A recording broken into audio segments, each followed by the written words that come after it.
Hello दोस्तों, स्वागत है आप सभी का YouTube channel the DM exam point पर। उम्मीद करते हैं आप सभी अच्छे हैं और आप सबकी पढ़ाई भी बहुत अच्छी चल रही होगी। दोस्तों, हम लोग पढ़ रहे हैं समांतर श्रेणी और समांतर श्रेणी में प्रश्नावली 5 के डी का सॉल्यूशन चल रहा है। क्वेश्चन नंबर 1 से 16 तक जितने भी क्वेश्चन हैं उनका सॉल्यूशन पिछली वीडियो में करा चुका हूँ और आज की क्लास में हम क्वेश्चन नंबर 17 से सॉल्यूशन करने वाले हैं। क्वेश्चन बारी बारी से आपके स्क्रीन पर दिखेगा और मैं उसका सॉल्यूशन बोर्ड पर करने वाला हूं। तो चलिए आज का सेशन इस शानदार प्रश्न के साथ शुरुआत करते हैं, यानी क्वेश्चन नंबर 17 स्क्रीन पर दिख रहा होगा। तो क्वेश्चन नंबर 17 देखिए क्या कह रहा है और उसका सॉल्यूशन करते हैं। इसमें कह रहा है यदि किसी श्रेणी के n पदों का योग 2n² प्लस 7n हो तो श्रेणी के प्रथम 5 पदों को ज्ञात करो।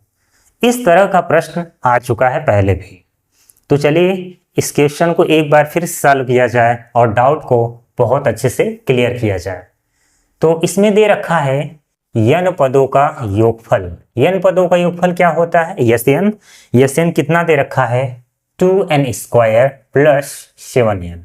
ठीक है, और इसमें कह रहा है श्रेणी के प्रथम 5 पदों को ज्ञात करो। अगर हमें समीकरण या मान पदों के योगफल के रूप में दे तो कोई दिक्कत नहीं है। सबसे पहला काम आपका ये होना चाहिए, हमें श्रेणी का nवां पद पता होना चाहिए। अगर हमें Sn दिया है तो nवां पद कैसे निकालेंगे? इसका एक फार्मूला होता है। अगर हमें Sn दिया हो तो हमें nवां पद यहाँ से निकालना होता है। Tn बराबर Sn माइनस Sn माइनस 1। ये फार्मूला हमेशा के लिए याद रखिएगा कि जब भी पदों के योगफल के रूप में मान देता है तो हम nवां पद Tn बराबर Sn माइनस Sn माइनस 1 से निकालते हैं। तो चलिए यहाँ पर वैल्यू पुट किया जाए।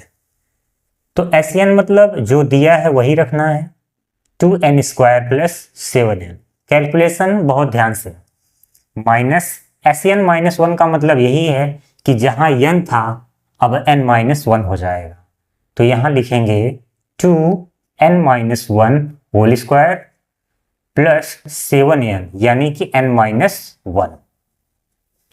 अब इसको हल करना है तो यहां हो जाएगा 2n² प्लस 7n माइनस 2। ये a माइनस b का होल स्क्वायर है तो टूटेगा तो a² प्लस b² यानी 1 का स्क्वायर ही होगा माइनस 2ab।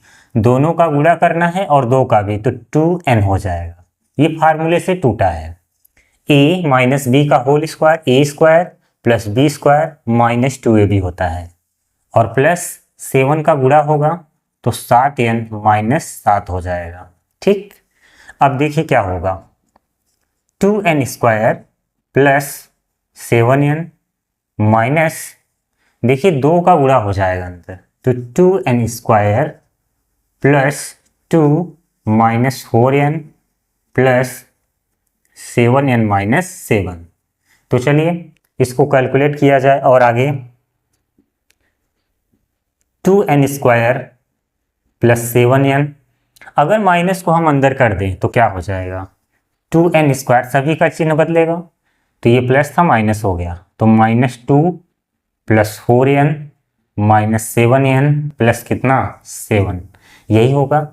चलिए plus 2n² minus 2n² cancel हो गया और कुछ प्लस 7n माइनस 7n साफ हो गया। तो चलिए अब बच रहा है आपका 4n और 7 माइनस 2 प्लस 5। तो ये आ गया श्रेणी का nवां पद। अगर श्रेणी का nवां पद आ जाता है तो हम निकाल सकते हैं जो क्वेश्चन में पूछ रहा है। तो चलिए 5 पदों तक श्रेणी ज्ञात करनी है तो यहाँ लिखेंगे n बराबर 1 2 3 4 व 5 रखने पर, क्योंकि हमें श्रेणी का केवल 5 पद ही ज्ञात करना है, क्वेश्चन में ऐसा बोला है, तो n का केवल 5 तक मान रखेंगे। तो चलिए T1 का मतलब जहां n है वहां 1 रखेंगे तो यहाँ 1 हो जाएगा, तो 4 × 1 प्लस 5 है तो यहाँ 4 एकम 4 और 5 कितना 9 हो गया। T2 यानी कि अब जहाँ n था वहाँ 2 आ जाएगा, तो 4 इंटू 2 प्लस कितना 5, तो 4 दूनी 8 और 5 कितना 13 होगा। T3 तो यहाँ हो जाएगा 4 इंटू 3 प्लस 5, 4 तियाँ 12 और 5 कितना 17। देखिए 4 4 बढ़ रहा है, 9 4 13, 13 4 17, 17 4 21, 21 4 25, ऐसा कुछ आने वाला है। T4 यानी कि n बराबर 4, तो 4 गुणे 4 प्लस कितना 5, 4 चौका 16 और 5 कितना 21। T5 4 इंटू 5 प्लस 5, तो 4 पंचे 20 और 5 कितना 25। तो ये हो गया श्रेणी के 5 पद। तो यहाँ लिखेंगे अतः श्रेणी के 5 पद, 5 पद कौन कौन से हैं लिख दीजिए बारी बारी से। 9 13 17 21 व 25, यही आपका क्या है आंसर। तो बहुत ही शानदार प्रश्न था। जब भी इस तरह का प्रश्न पूछा जाए आपसे, तो जब भी यसेन दे मान तो आप टीएन तुरंत निकाल लीजिए। जब भी ऐसा क्वेश्चन आता है तो उसमें यसेन दे करके आपसे प्रथम पद, सार्वंतर या श्रेणी पूछी जाएगी, या श्रेणी के केवल कुछ पदों को ही पूछा जाता है। तो ये क्वेश्चन एग्जाम के अकॉर्डिंग बहुत ही इंपॉर्टेंट है। ऐसे क्वेश्चन को बहुत अच्छे से तैयार रखिएगा, एग्जाम में हो सकता है आ जाए। तो चलिए अब बढ़ते हैं अगले क्वेश्चन की तरफ, उससे पहले इसको मिटा दिया जाए।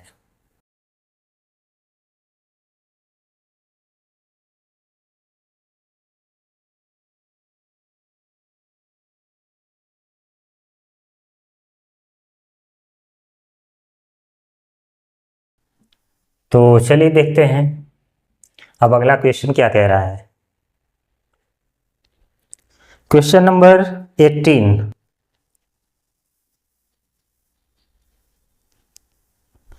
किसी समांतर श्रेणी के तीसरे और सातवें पदों का योग 6 है। कोई भी समांतर श्रेणी हो, मैंने आपको पद डायरेक्ट निकालना बताया है। जैसे कह रहा है तीसरा पद, तो तीसरा पद क्या होगा a प्लस 2d, और सातवां पद क्या होगा a प्लस 6d। इनका योग कितना है 6। एक समीकरण तो यहां से बन गया। दूसरा, और उन्हीं का गुणनफल 8 है, यानी कि एक बार प्लस करके बराबर 6 लेना है, उसके बाद गुणा करके बराबर 8 लेना है। उसके बाद इस समांतर श्रेणी के प्रथम 16 पदों का योग ज्ञात करना है।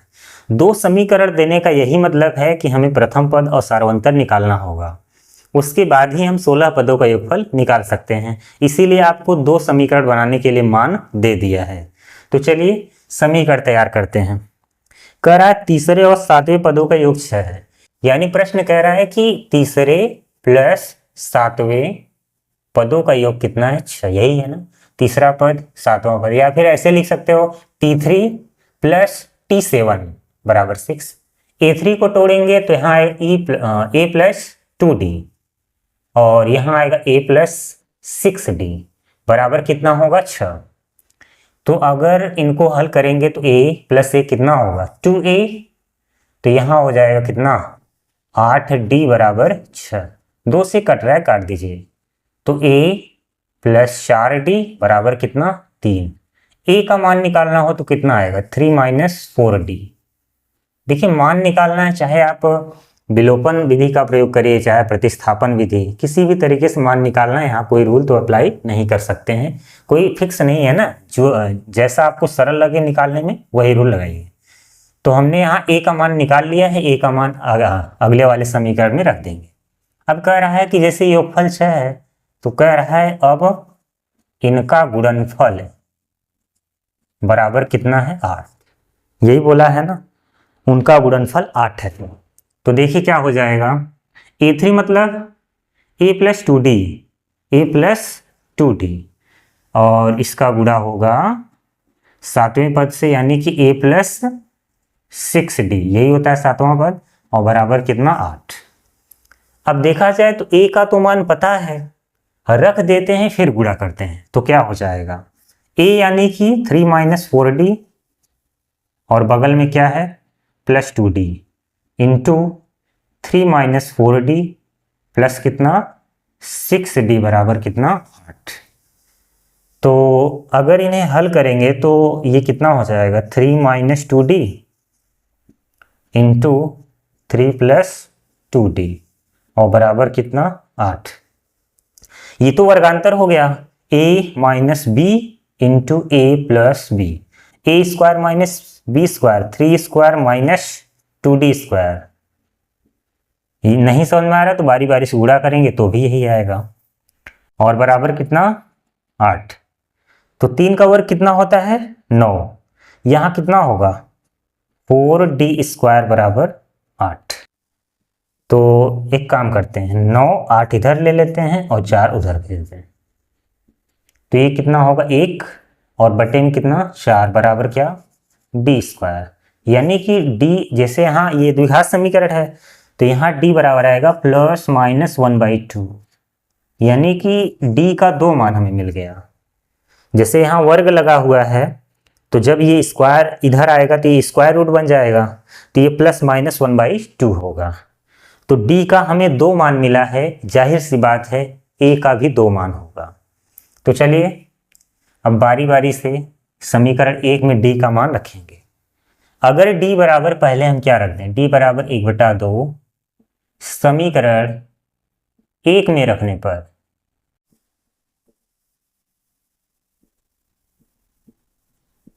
d बराबर 1/2 समीकरण 1 में रखने पर क्या होगा a बराबर 3 माइनस 4d, d यानी कितना 1/2 वहां पर है तो ये तो कट गया, तो a बराबर 3 माइनस 2, तो a का मान कितना आ गया 1। यानी जब d बराबर 1/2 लेंगे तो a का मान कितना आ जाएगा 1। d बराबर आ गया है 1/2, a बराबर 1 है तो 16 पदों का योगफल यानी कि n बराबर 16, इतना लेकर के हम ये पदों का योगफल निकाल सकते हैं। ठीक, दूसरी बात जब d बराबर 1/2 लेते हैं तो a बराबर 1 आया तो आपने योगफल निकाला। जब d बराबर माइनस 1/2 लोगे, क्योंकि यहाँ d का 2 मान था, जब d बराबर माइनस 1/2 लोगे तो वहां a का मान बदल जाए, फिर हम पदों का योगफल दोबारा निकालें। तो चलिए पहले हम यहाँ निकाल लेते हैं 16 पदों का योगफल। फार्मूला है Sn बराबर n/2 2a plus n minus 1 into d। अब यहां मान रखना है, ठीक है, n बराबर 16 रहेगा 16/2, 2a, a यानी कितना है 1, n minus 1 into D, D यानी कितना 1/2। चलिए इसको हल किया जाए, ये कट गया कितना हो गया 8, तो 2 1 जा 2, यहाँ कितना होगा 15/2,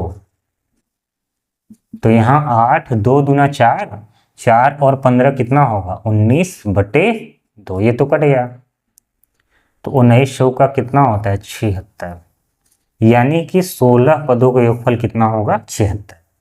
ये कब आएगा जब d का मान 1/2 और a बराबर 1 होगा तो पदों का योगफल 76 होगा। एक आंसर और आने वाला है, देखिए कैसे, d बराबर माइनस 1/2 समीकरण 1 में रखने पर,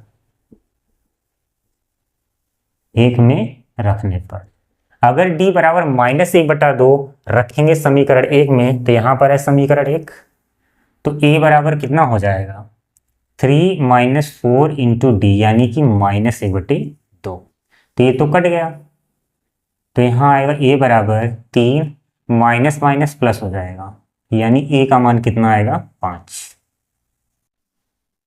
जब d बराबर माइनस 1/2 होगा तो a बराबर 5 आएगा। पुनः 16 पदों का योगफल, फार्मूला वही रहेगा, ठीक है। चलिए डायरेक्ट मान रखते हैं, ये 16 बराबर 16/2 2a, a मतलब 5 plus n minus 1 into D यानी कि माइनस 1/2, और ये कोष्टक बंद। तो यहाँ कितना हो जाएगा 8, 2 पंचे 10, तो 16 में से 1 निकालो 15, और यहाँ माइनस है तो प्लस माइनस माइनस 15/2, 2 दहामा 20, और 20 में से 15 निकाल लो 8, 20 में से 15 5/2, तो 1 कट गया, तो 4 पंचे कितना आ गया 20। तो यहाँ पर 16 पदों का योगफल 76 भी होगा या 20 होगा, तो यहाँ लिख लेंगे अतः यस 16 बराबर 20 या 76। यही आपका क्या है फाइनल आंसर। 2 आंसर इसलिए आया क्योंकि डी का यहाँ 2 मान आया था, तो इसीलिए ए का भी 2 मान आ गया। जाहिर सी बात है पदों का योगफल भी 2 मान आएगा, या तो 20 होगा या तो 76 होगा। तो ये क्वेश्चन नंबर 18 था इसका सॉल्यूशन बहुत आसान है। ठीक, चलिए अब बढ़ेंगे अगले क्वेश्चन की तरफ।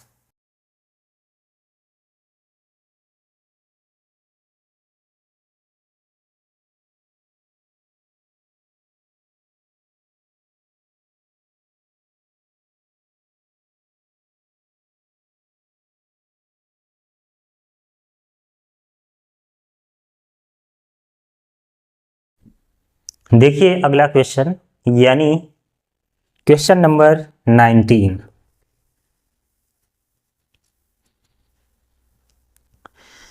लंबा चौड़ा दिख रहा है।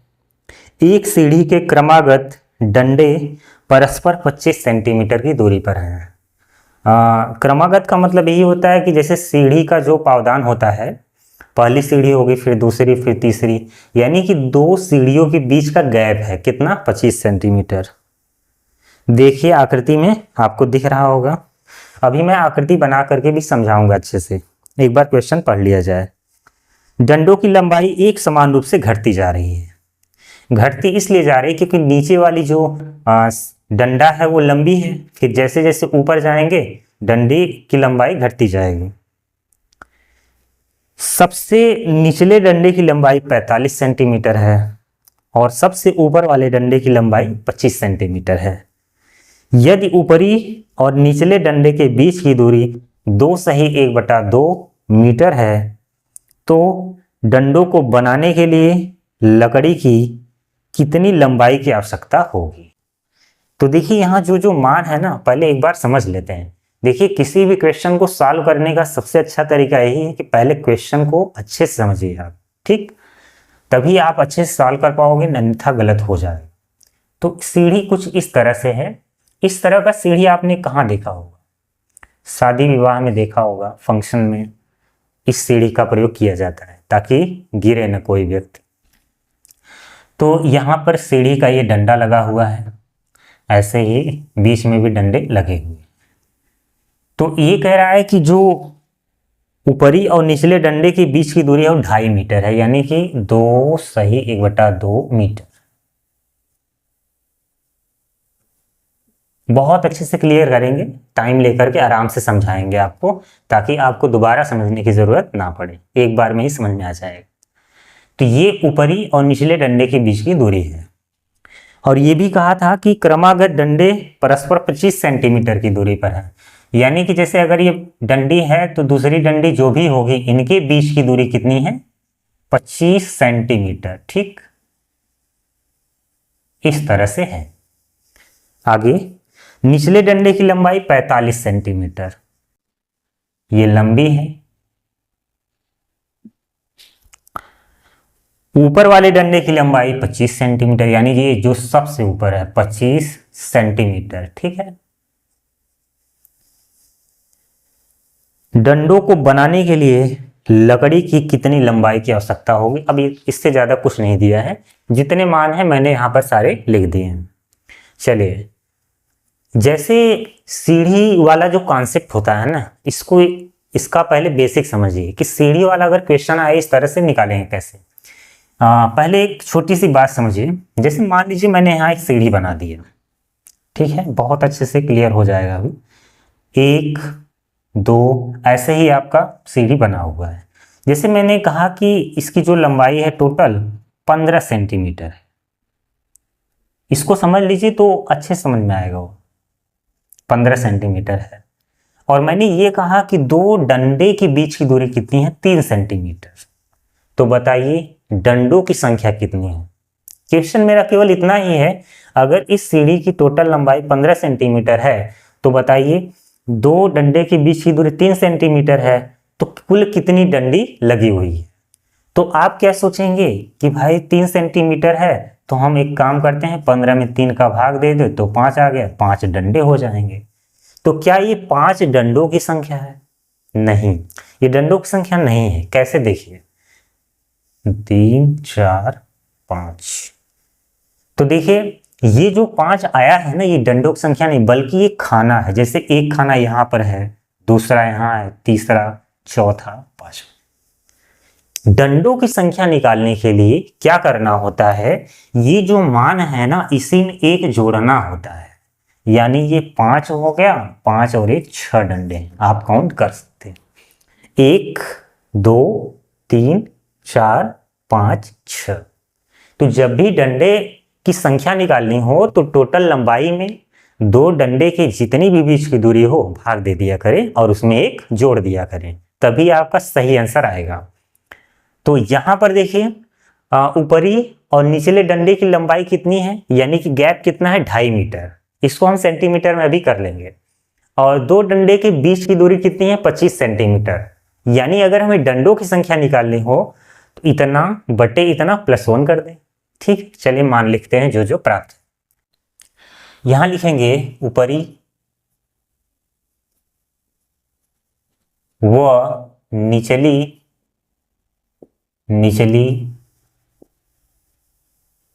ऊपरी व निचली डंडे के बीच की दूरी कितनी है, 2 सही 1/2 मीटर। या फिर इसको ऐसे भी लिखा जा सकता है, 2 दूना 4 1 5/2 मीटर। सभी मान सेंटीमीटर में हैं तो इसको भी सेंटीमीटर में होना ही चाहिए। तो 5/2 मीटर हटाओगे तो 100 सेंटीमीटर आएगा। तो ये तो कट गया 50, यानी कि 250 सेंटीमीटर। ठीक है, तो एक काम हो गया। अब यहां लिखेंगे दो क्रमागत डंडे के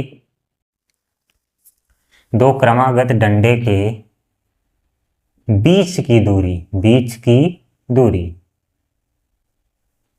कितनी है, 25 सेंटीमीटर। दो क्रमागत डंडे के बीच की दूरी 25 सेंटीमीटर। ठीक है, और यहां लिखेंगे ऊपरी डंडे की लंबाई कितनी है, 25 सेंटीमीटर। यानी ये जो डंडी है सबसे ऊपर 25 सेंटीमीटर है और सबसे निचली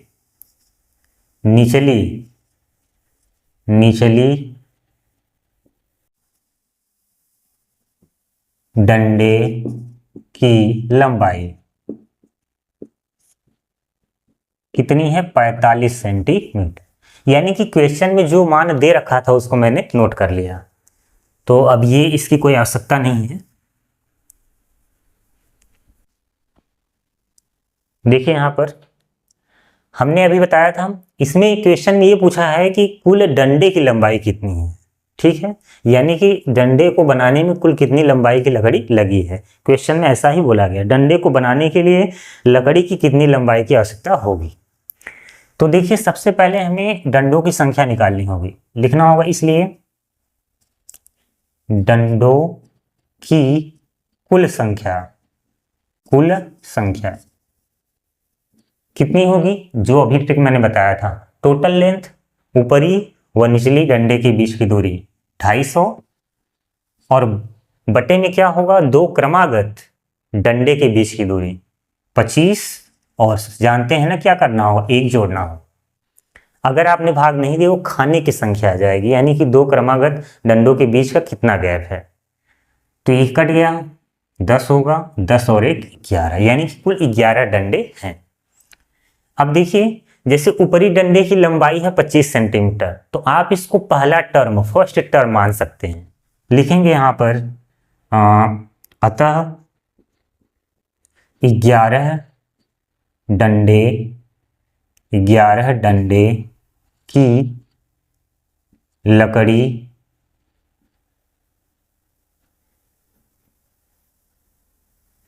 या ऐसे लिख लीजिए 11 डंडे बनाने में लगी लकड़ी की कुल लंबाई क्या हो जाएगा? ए बराबर सबसे ऊपर वाला फर्स्ट टर्म मान लीजिए 25, ठीक। और उसके बाद ये जो अंतिम वाला पद है इसको यल मान लीजिए, कितना हो जाएगा? 45, क्योंकि अंतिम पद ही है, ये एकदम नीचे वाला डंडा है। और यन बराबर कितना रहेगा? 11। तो फार्मूला होता है यस एन बराबर n/2 a प्लस एन। ये फार्मूला आपको याद ही होगा, जब अंतिम पद दिया हो तो ये फार्मूला हम पदों के योगफल में लगाते हैं। तो यहां हो जाएगा 11/2 और a यानी कि 25 और यल यानी कितना? 45।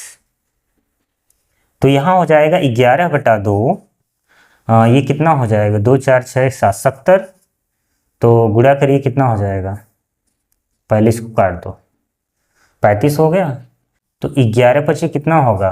55, 5 हासिल, 11 3 33 और 5 38, 385 मात्रक क्या रहेगा? सेंटीमीटर। तो ये ESN यानी कि 11।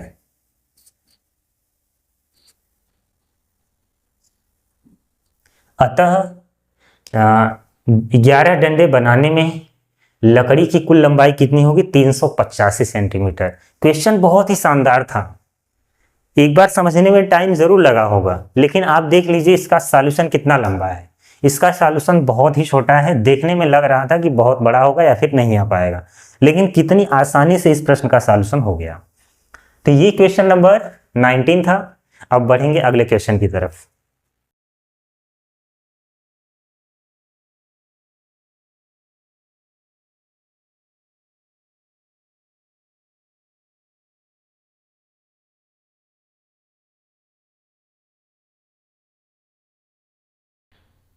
अब देखिए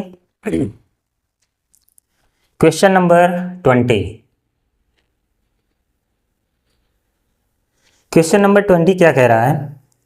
एक पंक्ति के मकानों को क्रमागत रूप से संख्या 1 से 49 तक अंकित किया गया है। दर्शाइए कि यक्ष का एक ऐसा मान है कि यक्ष से अंकित मकान से पहले के मकानों की संख्याओं का योग उसके बाद वाले मकानों की संख्याओं के योग के बराबर है। x का मान ज्ञात कीजिए। एक एक लाइन मतलब समझिए। एक पंक्ति के मकानों को क्रमागत रूप से 1 से 49 तक अंकित किया गया है, यानी कि एक लाइन से मकान बने हुए हैं और सभी मकानों में उसका नंबर अंकित है, कि जैसे मकान नंबर 1, मकान नंबर 2, यानी इस तरह से मकान 1, इसके बगल में मकान संख्या 2 है, फिर मकान संख्या 3, ऐसे ही आपका टोटल कितना मकान है? 49।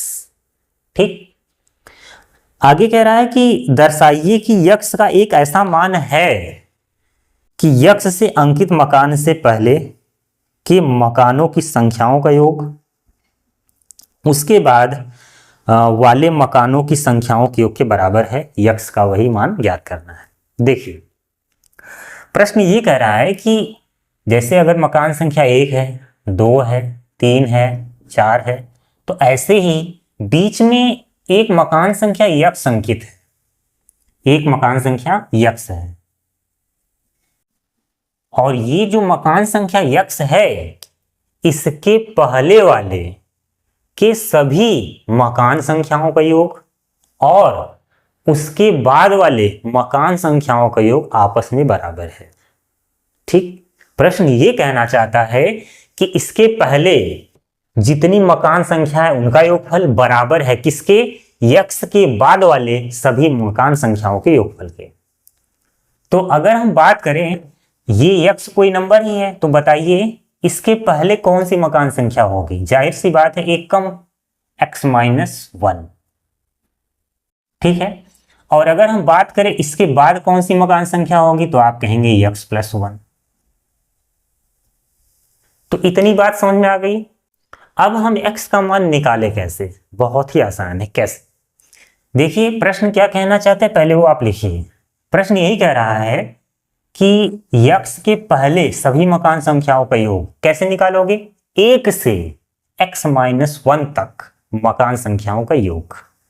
तो यहां लिखेंगे 1 से x-1, ऐसे लिख लो। 1 से x-1 तक मकान संख्याओं का योग, मकान संख्याओं का योग बराबर है, यहां से यहां तक का योग हो गया। अब यहां से यहां तक का योग बराबर है, तो यहां लिखेंगे x+1 से 49 तक मकान संख्याओं का योग। प्रश्न तो यही कह रहा है ना कि x से पहले जितनी मकान संख्या उनका योग बराबर है, x के बाद जितनी मकान संख्या उनके योगफल के बराबर है, और यही चीज मैंने यहां लिखा है। यानी कि 1 से x-1 तक मकान संख्याओं का योग, x+1 से 49 तक मकान संख्याओं का योग। अब इसको निकाला कैसे जाए? बहुत ही सिंपल है। 1 से x-1 तक योगफल यानी कि sx-1 लिखा जा सकता है, क्योंकि भाई यहां से लेकर यहां तक कुल कितने मकान संख्या है? x-1, ये तो नंबर ही है। अब बराबर यहां से यहां तक योगफल कैसे निकालोगे? बहुत आसान है। कैसे? एक बार हम यहां से यहां तक निकाल लें, और टोटल में से अगर यहां तक का योगफल माइनस कर दे तो यही बचेगा ना। यानी कि अगर हम 49 पदों का योगफल निकाल के 1 से x तक माइनस कर दे योगफल, तो यही बचेगा, यानी कि s(x). समझ में आया? ये लाइन बहुत इंपॉर्टेंट है, यहां कंफ्यूज मत होइएगा, नहीं तो समझ में नहीं आएगा कि समीकरण बनाए कैसे। एक बार समझ लीजिए फिर से। हमें यहां से यहां तक योगफल निकालना है, बराबर यहां से यहां तक का। तो यहां से यहां तक क्लियर है। अब हम x+1 से 49 तक योगफल कैसे निकालें? तो हमने क्या किया, एक बार टोटल निकाल लिया, टोटल में से 1 से x तक माइनस कर देंगे, तो जाहिर सी बात है यही बचेगा। तो चलिए अब इसको तोड़ते हैं। यस n फार्मूला क्या होता है आप सभी को पता ही है, तो लिखेंगे आप यहां पर n/2। n/2 मतलब n यही है, x-1/2। अब देखिए एक होता है ना a+l वाला फार्मूला, वो वाला लगाइए, क्योंकि l तो पता ही है ना, तो आप वही लगाइए फार्मूला। तो n/2 a+n, a मतलब इसकी यहां से यहां तक की श्रेणी है, समझ लीजिए इसमें। तो a मतलब 1 है, और l कितना है बताइए? x-1, यही है। उसके बाद देखिए बराबर 49 पदों का योगफल, n/2 मतलब 49/2, a प्लस l मतलब 49 माइनस, अब यहां से यहां तक निकालना है, तो n/2 मतलब x/2, a मतलब 1 और l मतलब x। ठीक है, अब इसी को हल करना है। अच्छा देखिए यहां ये जो बटे 2 है, और यहां बटे 2 है, यहां बटे 2 है, इन दोनों में से बटा 2 कॉमन होकर के इससे कट जाएगा।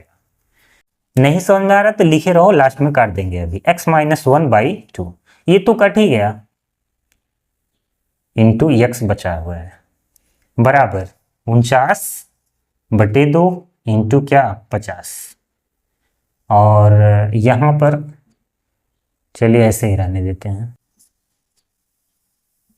1 + x। मैंने ये कहा कि ये जो बटे 2 वाला मान है, इन दोनों में से बटे 2 कॉमन होके कट जाएगा। x का गुणा कर लीजिए, x² - x, तो ये तो समझ लीजिए हट चुका है, कैंसिल हो जाएगा ना वो, तो ये भी कैंसिल हो जाएगा। इसका गुणा इसमें करो, 5 × 9 = 45, 4 हासिल, 5 × 20 = 4, 24, 1 0। ये तो कैंसिल हो चुका है, एक्स का गुणा करिए माइनस एक्स, और इसका गुणा इसमें होगा तो कितना है माइनस एक्स स्क्वायर हो जाएगा। देखिए ये मान जो है ये तो कट गया, माइनस एक्स माइनस ये इधर आएगा तो भी कट जाएगा, ये माइनस एक्स इधर आएगा तो बन जाएगा 2x स्क्वायर, और बराबर कितना है 24 50। तो ये फिर कटेगा, 2 एक कम 2, 2 दूनी 4, 2 दूनी 4, 2 पंचे 10, तो एक्स स्क्वायर बराबर आ गया 12 25। ठीक, तो x बराबर आएगा प्लस माइनस कितना, ये 35 का वर्ग है, 35 का वर्ग है, यानी कि अगर ये स्क्वायर है तो स्क्वायर रूट इस पर लगेगा, तो 35 का वर्ग इतना ही होता है। ठीक, तो क्या यहाँ x का दो मान संभव है, माइनस तो लिया नहीं जाए क्योंकि मकान संख्या है तो प्लस में ही लिखा गया होगा, तो यहां लिखेंगे अतः x से अंकित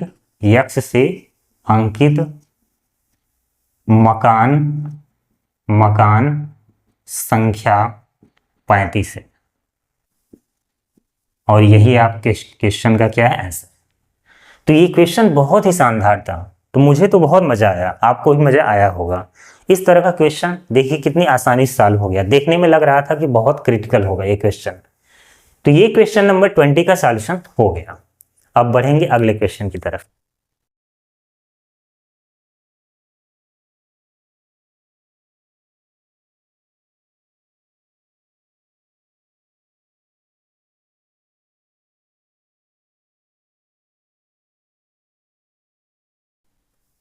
तो चलिए अगला क्वेश्चन है क्वेश्चन नंबर 21।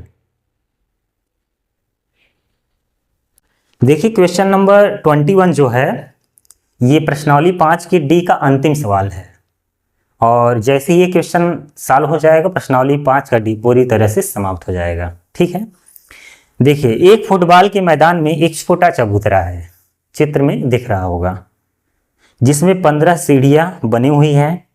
इन सीढ़ियों में से प्रत्येक की लंबाई 50 मीटर है और वह ठोस कंक्रीट से बनी है। कंक्रीट का मतलब ये होता है ईंट बालू, ठीक है, सीमेंट, यही सब। प्रत्येक सीढ़ी में 1/4 मीटर की चढ़ाई है, मतलब जो चढ़ान होता है 1/4 मीटर की है, और 1/2 मीटर का फैलाव यानी कि चौड़ाई। देखिए आकृति में दिख रहा होगा। इस चबूतरे को बनाने में लगी कंक्रीट का कुल आयतन परिकलित करना है। ठीक, चलिए देखते हैं। समझने के लिए मैं चित्र बना दूं ताकि मैं अच्छे से आपको क्लियर करा पाऊं। देखिए यहां पर सीढ़ी इस तरह से बनी हुई है,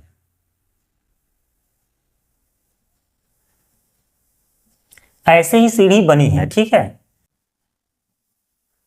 ऐसे ही आगे तक जाएगा, मान लीजिए, केवल समझने के लिए, ऐसे थोड़ा तिरछा ही हुआ है।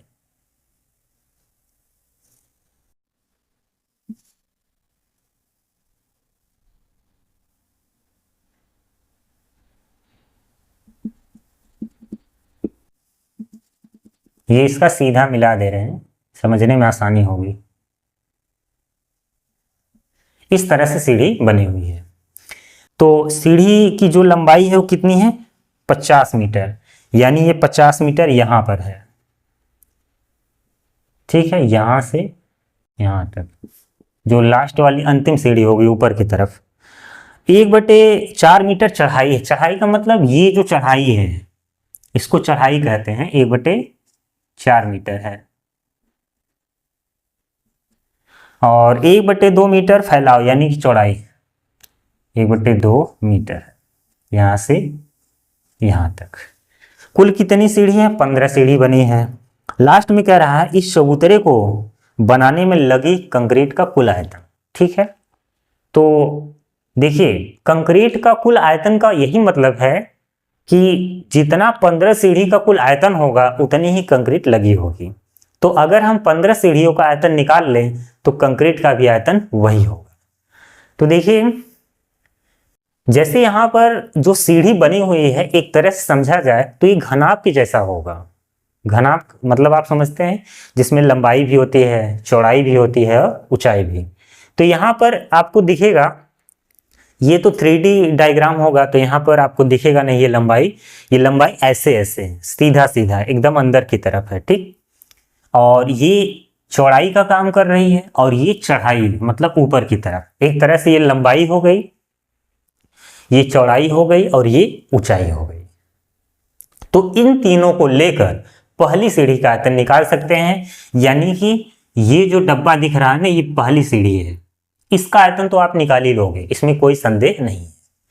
तो यहां लिखेंगे पहली सीढ़ी को बनाने में, पहली सीढ़ी को बनाने में लगी कंक्रीट का आयतन, कंक्रीट का आयतन।